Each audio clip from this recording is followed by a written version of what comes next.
Kashmir files बनाने वाले director Vivek Agnihotri की फिल्म आई है the vaccine war. Nana Patekar, Pallavi Joshi और गिरिजा ओक मुख्य भूमिकाओं में है। आजादी के पहले एक स्वदेशी आंदोलन चला था, ऐसा ही एक आंदोलन इस फिल्म का बैकड्रॉप है। स्वदेशी वैक्सीन भारत के वैज्ञानिकों द्वारा बनाई गई भारतीय कोविड वैक्सीन। देखते हैं आखिर वैक्सीन बनने के इस प्रोसेस को दिखाने में फिल्म कितनी ईमानदार है।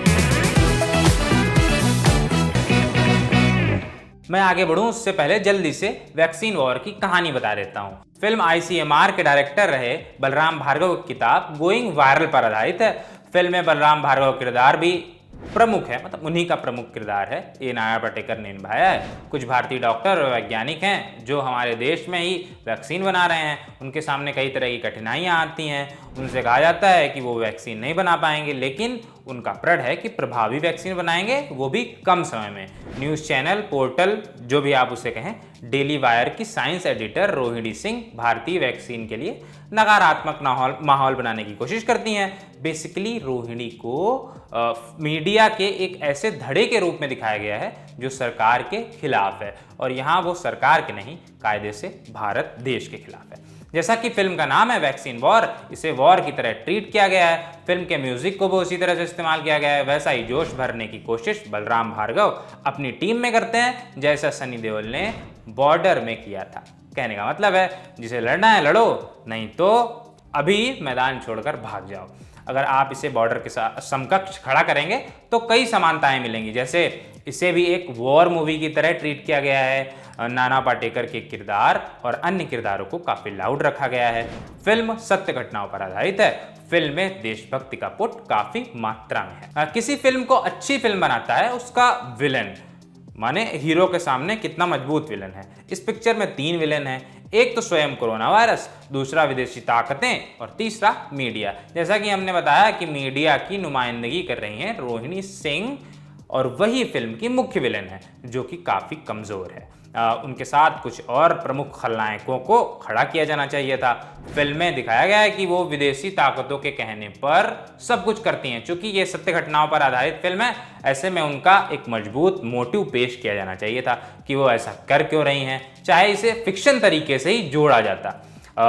मैं इस बात से कन्विंस नहीं हूँ कि वो इतनी बड़ी फेक न्यूज़ कैसे फैला सकती हैं, मतलब उनका मोटिव क्या है, इसके पीछे क्या उद्देश्य है।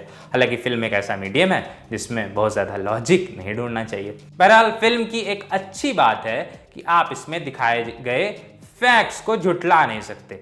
फिल्म देखते जाइए, साथ साथ गूगल करते जाइए, सब कुछ इंटरनेट पर उपलब्ध है। फिल्म में सच्चे फैक्ट्स दिखाए गए हैं। फिल्म में नाना पाटेकर का किरदार पत्रकार से कहता है, आपके फैक्ट्स नहीं हैं, सिलेक्टिव फैक्ट्स हैं।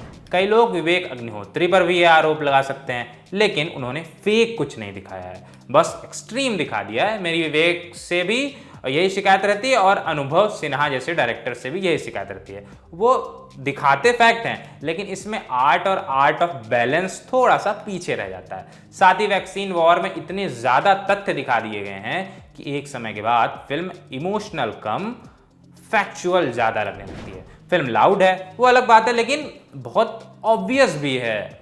ऐसा ही कुछ मैंने हाल ही में आई फिल्म जाने जहाँ के लिए भी कहा था। जब एक डायरेक्टर के पास विजुअल मीडियम है तो आप उसे अच्छे से एक्सप्लॉइट करिए, दर्शक को समझदार समझिए। एक उदाहरण पेश कर देता हूँ। फिल्म का एक किरदार चीन की सच्चाई बता रहा होता है कि कैसे लैब में कोरोना वायरस को बनाया गया। जिस व्यक्ति से वो ये बातें बता रहा होता है वो सो जाता है। इसके बाद ऐसा कोई डायलॉग होता है कि सच सुनने की बारी आती है तो सब सो जाते हैं। जब ये दिखा दिया गया है कि उसे सच नहीं सुनना है, वो सो गई है, तो ये बोलकर जताने की क्या ज़रूरत थी, मुझे तो खासकर नहीं समझ आती है। ऐसे कई मौके आपको फिल्म में देखने को मिलेंगे जहाँ पे चीज़ें बहुत ऑब्वियस होती हैं। विजुअल मीडियम ढंग से एक्सप्लॉइट किया हुआ नहीं लगता। कहते हैं ह्यूमन इमोशंस आर यूनिवर्सल।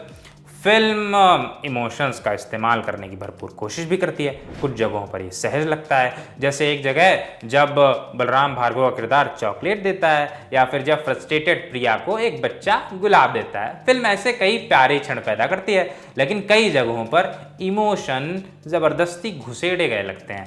किसी भी आर्ट को देखते हुए अंदर से देशभक्ति की फीलिंग आनी चाहिए, ना कि म्यूजिक और आंसुओं के जरिए इसे दर्शकों में घुसेड़ा जाना चाहिए। फिल्म का क्लाइमैक्स बहुत खींच दिया गया है। फिल्म देखते हुए लगा था कि जब मैंने शुरू किया था फिल्म देखना तो मुझे ऐसा लगा था कि इसका एंड कुछ स्मार्ट होगा, लेक्चर देने वाला अंत नहीं होगा, लेकिन यहाँ भी वैसा ही होता है और काफ़ी लंबा लेक्चर है। नैतिकता और फैक्ट से भरा हुआ क्लाइमैक्स थोड़ा छोटा करना चाहिए था। फिल्म एक्टिंग के लिहाज से अच्छी है। कहते हैं अच्छा एक्टर वो होता है जब कोई दूसरा डायलॉग बोल रहा हो, यानी आपके सामने वाला एक्टर जब डायलॉग बोल रहा हो उस समय फ्रेम में आप क्या कर रहे हैं। जब आप कुछ नहीं कर रहे हैं तब आप फ्रेम में क्या कर रहे हैं। नाना उस समय भी कमाल कर रहे होते हैं। वो पॉजेस के धनी हैं। संवाद अदायगी में कॉमा और फुल स्टॉप का उनसे अच्छा प्रयोग कौन नहीं कर सकेगा। डॉक्टर प्रिया के रोल में पल्लवी जोशी ने भी बढ़िया एक्टिंग की है। उनका साउथ इंडियन एक्सेंट किसी भी क्षण छूटता नहीं है। निवेदिता के रोल में गिरिजा ओक ने भी अच्छा काम किया है। हाल ही में आपने इन्हें जवान में देखा होगा।